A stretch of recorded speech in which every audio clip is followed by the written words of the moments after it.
Thanks for tuning in to Shikama Live Show with your host, Shikama. I just had a couple of points that I wanted to make, and it's kind of in reference to the last video. The custody system that we have right now that involves the courts is completely lacking. Let me just go over some of the points about the system.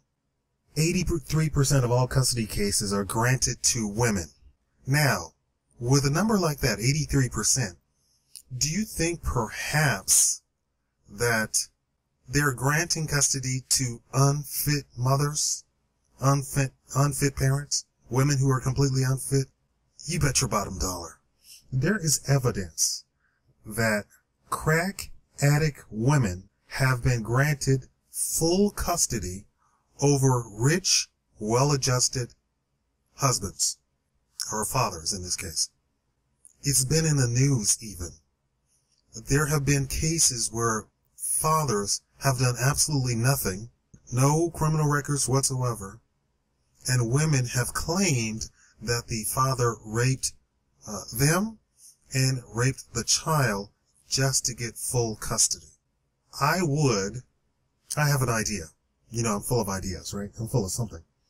Instead of child support, I would make a trust for each child with a trustee to disburse benefits to the child with set monthly food disbursements, biannual clothing disbursements, and annual medical checkups. If medical emergencies comes up, the trustee is to be notified and pays directly to the doctor or hospital or specialist. This doesn't add any burden to the state because a person already is assigned to a custody case. There's no way that anyone's child requires $10,000 a month to be raised. And if it's a case of the father having lots of money and the mother being broke, then she cannot support the child, quote unquote, and this is the legal term, in the manner the child is accustomed to. And the father should be granted full custody with full visitation rights granted also to the mother. You can't make these crazy judgments granting hundreds of thousands of dollars to the quote-unquote child in an effort to redistribute the wealth, because surely it means the mother is to go out and buy a mansion herself, quote-unquote, for the sake of the child. That's complete hogwash. A living trust for all custody cases, guardianship given to the richer parent, full visitation rights given to both parents.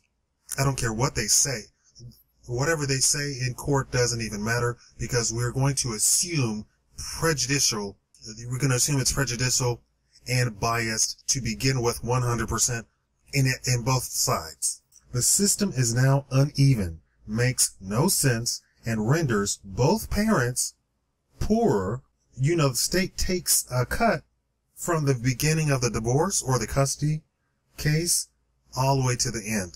So the state is in your pocket. The lawyers, the judge, everybody is in your pocket from the very beginning, as soon as you declare. This way, with a living trust, and I'm sure you could probably do this right now if you're going through a divorce. A living trust for the child. Whoever is richer takes care of the child.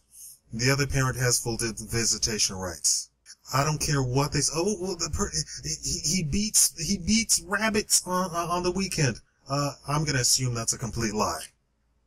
Unless the police has arrested this guy or this woman before the beginning of the custody hearing, I'm going to assume completely prejudicial and biased, and I'm going to assume it's a complete lie. And for your sake, not hold you in contempt. That's what I would do. A trust for each child. Whoever's richer gets the full guardianship. Because let's face it, there is no way that a child needs $10,000 a month. I don't care what he's buying. You know, Jada and Will Smith, they buy their children everything, and they don't come out to $10,000 a month. And these are teeny boppers. Well, tell me what you think of the trust side of it, and thank you for listening to the Shikama Live Show.